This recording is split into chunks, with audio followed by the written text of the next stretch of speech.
soy el dueño de mil dolores que de mi infancia soñé por ti.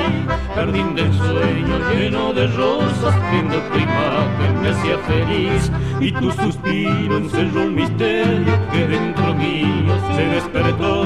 Aparecieron dos gruesas perlas y que tu rostro iluminó.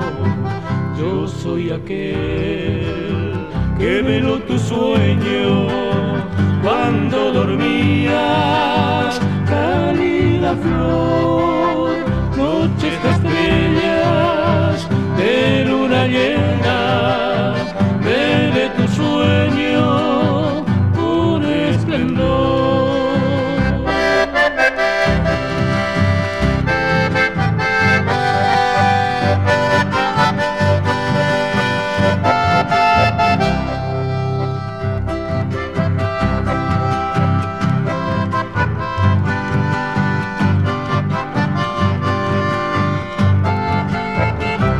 Soy el dueño de tu alma joven que habita en ella sueños de amor.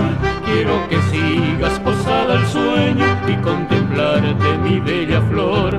Yo soy aquel que en silencio ama, porque en silencio se ama más. Como fragancias quedan las flores que el viento lleva, no trae más. Yo soy el dueño de tu dulce sueño, que en un silencio